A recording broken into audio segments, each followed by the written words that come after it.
देखो बहुत ही आसान प्रॉब्लम है, इस टाइप का प्रॉब्लम हम लोग देख चुके हैं। ठीक है, टोटल एनर्जी है आपको -3.4 इलेक्ट्रॉन वोल्ट। ठीक है, और यहाँ से आप बोल सकते हो काइनेटिक एनर्जी क्या होता है, minus of total energy. So minus of -3.4 electron volt that is +3.4 electron volt.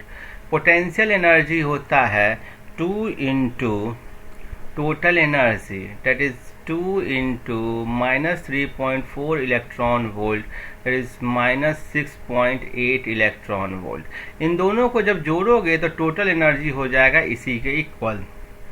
Clear है। अब सी पार्ट देखते हैं। सी पार्ट है the potential energy of the system किस पर डिपेंड करता है, रेफरेंस पॉइंट पर डिपेंड करता है, depends on the reference point. ठीक है, और the potential energy is 0 at infinity.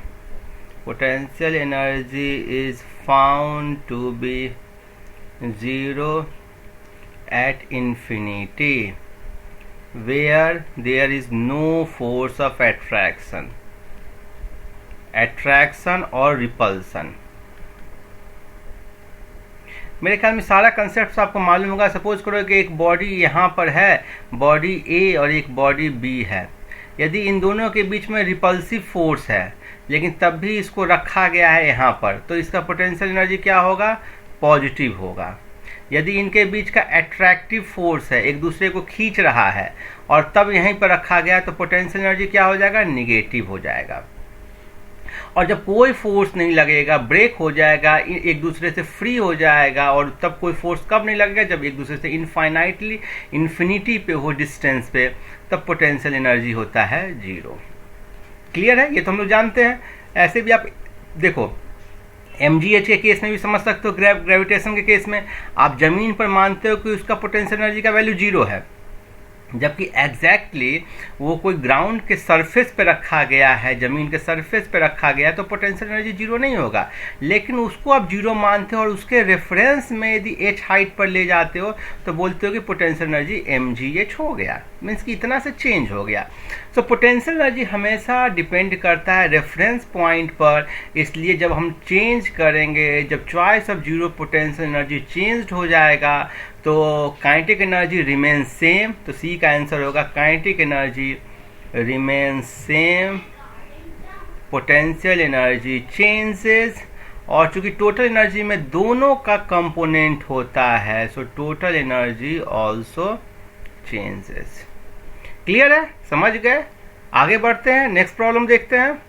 Problem number 12.16 बहुत ही अच्छा प्रॉब्लम है। If Bohr's quantization postulates angular momentum is equal to nh/2π is the basic law of nature, it should be equally valid in case of planetary motion also. जो planetary motions है, earth, Jupiter, अलग अलग जो body, planetary bodies सन के round में move कर रहे हैं, सो उस पर भी वैलिड होना चाहिए। then do we never speak, why do we never speak of quantization of orbits of planets around the sun? हम लोग उसके बारे में क्यों नहीं बात करते, उसके क्वांटाइजेशन ऑफ ऑर्बिट के बारे में क्यों नहीं बात करते हैं। देखो क्वांटाइजेशन का मतलब क्या हो गया, n मीन्स कि n के डिफरेंट वैल्यू के लिए वो डिफरेंट ऑर्बिट्स में मूव कर रहा है। n का वैल्यू 1 के लिए एक ऑर्बिट हो गया, n का वैल्यू 2 के लिए दूसरा ऑर्बिट, n का वैल्यू 3 के लिए तीसरा ऑर्बिट, इस टाइप से। सो पहले हम लोग जो planets around the sun move कर रहे हैं उसके लिए n का वैल्यू निकालते हैं और तब देखते हैं कि उस n के वैल्यू से क्या रेफरेंस निकल के आता है। क्लियर है। सो आपने जैसे एग्जांपल नंबर 12.10 में भी निकाला था n का वैल्यू, वैसे ही वहाँ पर जो डेटा दिया गया था उसी का हम लोग यूज़ करते हैं। पहला हो गया मास ऑफ अर्थ, और ये m हो गया 6 × 10⁻24 kg। वेलोसिटी जिससे अर्थ मूव कर रहा है वो है 3 × 10⁻4 मीटर पर सेकेंड। और अर्थ जिस सर्किल के रेडियस में मूव कर रहा है वो सर्किल का रेडियस है आपको 1.5 × 10⁻11 मीटर। तो यहाँ पर सन है, ठीक है, सन के चारों तरफ अर्थ एक घूम रहा है, ठीक है, ऑर्बिट में। इसका वेलोसिटी ये है, इसका रेडियस ये है, और इसका अर्थ का मास ये है। तो सेम आप वही लगाओगे जो बोर का पोस्टुलेट है, angular momentum that is mvr is equal to nh/2 के। सो यहाँ से आप n का वैल्यू निकालो, n का वैल्यू कितना हो जाएगा, mvr इंटू 2π/h। अब हम सारे वैल्यू को डालेंगे, 6 इंटू 10⁻24 इंटू v है 3 इंटू 10⁻4 इंटू r है 1.5 into 10⁻11 into 2π2 into 3.14 divided by h का वैल्यू है 6.62 इंटू 10⁻34। इसको आप सॉल्व कर दोगे तो देखो n का वैल्यू क्या आता है। इसको सॉल्व करके n का वैल्यू आता है 2.6 इंटू 10⁻74।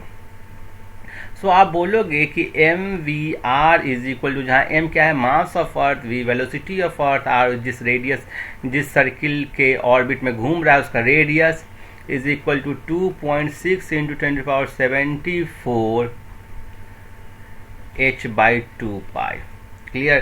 तो देख रहे कितना हाई वैल्यू है, ठीक है। तो quantum number of earth orbit according to Bohr model. अब ये क्या है ना कि यदि नेक्स्ट क्वांटम नंबर आप यदि फाइंड आउट करोगे जिससे अगला इससे जस्ट बड़ा, ये एक बहुत बड़ा क्वांटिटी है। एक सपोज करो कि ये क्वांटिटी को मैं इतना बड़ा तो लिखना भी संभव नहीं है, लेकिन मान लेते हैं कुछ क्वांटिटी लिखोगे तो 260000000000 यही लिखे।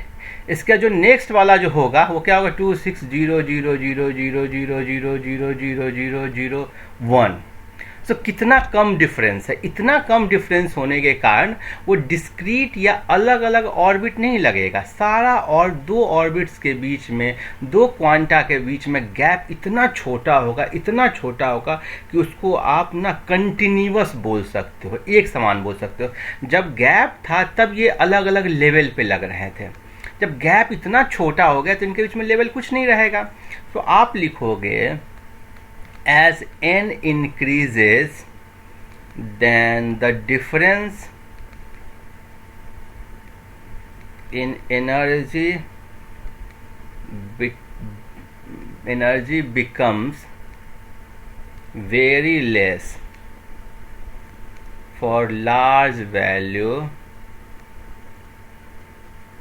become very less। ठीक है, यहाँ पे फुल स्टॉप कर दो। for large value this difference means कि नेक्स्ट एनर्जी उसके अगले वाला जो एनर्जी होगा उनके बीच का दिस डिफरेंस टेंड्स टू 0, ठीक है, and the level seems continuous. समझ गए।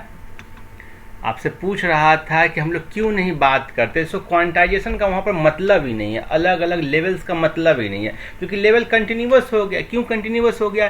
क्योंकि जो क्वांटाइजेशन नंबर इसको डिफाइन करेगा उसका वैल्यू बहुत ज़्यादा हो गया, बहुत ज़्यादा। क्लियर है? आगे बढ़ते हैं, नेक्स्ट प्रॉब्लम देखते हैं।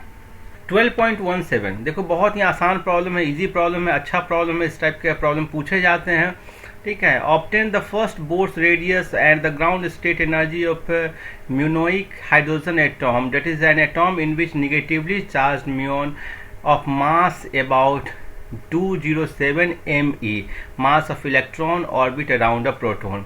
तो आपसे बोल रहा है कि कोई एक म्यूनोइक हाइड्रोजन एटॉम कंसीडर करो जहाँ पर प्रोटॉन तो मास ऑफ प्रोटॉन रहेगा ही, लेकिन जो इलेक्ट्रॉन जो मूव कर रहा था उसकी जगह कोई एक चार्ज म्यून मूव कर रहा है, ठीक है। और इसका जो मास है ना Me, ये है 0.207 मास ऑफ इलेक्ट्रॉन। सो इलेक्ट्रॉन की जगह एक दूसरा पार्टिकल बोल दिया जिसका मास 207 times 207 times mass of electron के है, वो मूव कर रहा है। तो केवल यही इम्पैक्ट, मास का ही इम्पैक्ट होगा जो आपको देखना होगा। और आपसे बोल रहा है कि फर्स्ट बोर रेडियस और ग्राउंड स्टेट एनर्जी निकालना है।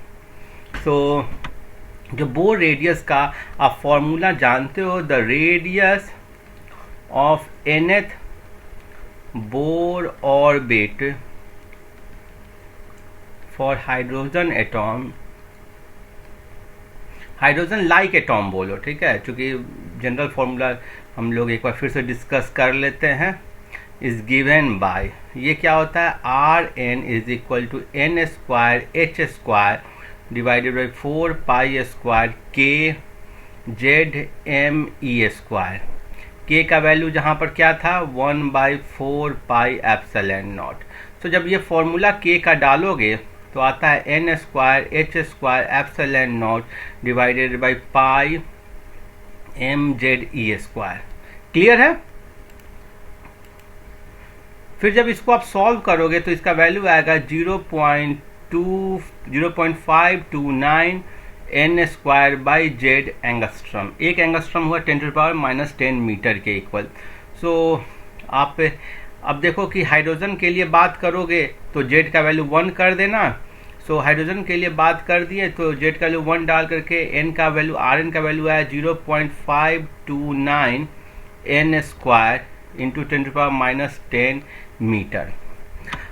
अब आपसे ये बोल रहा है जहां पर मास ऑफ इलेक्ट्रॉन की जगह मास ऑफ म्यून आप यदि कंसीडर करोगे तो नीचे में डिनोमिनेटर में m है, तो यहां पर हो जाएगा आर एन डैश बोल दो, ये कितना हो जाएगा n square h square epsilon naught divided by pi into 207 m हो जाएगा। m की जगह क्या बोल दोगे 207 m बोल दोगे जेड ई स्क्वायर, और ये हो जाएगा फॉर्मूला यहाँ से चेंज हो जाएगा, क्या हो जाएगा 0.529 n square by 207 z angstrom.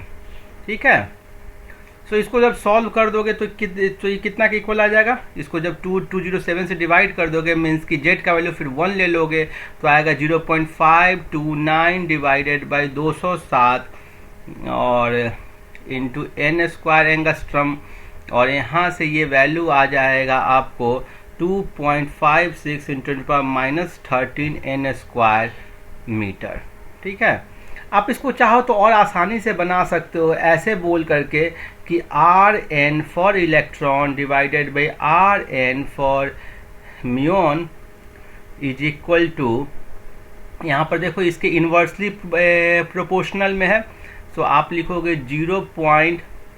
Electron के लिए 0.53 n square angstrom divided by ये कितना हो जाएगा 0.53 divided by 207 n square angstrom. So ये आ जाएगा आपको r n muon minus is equal to r n electron के लिए डिवाइडेड बाई 207।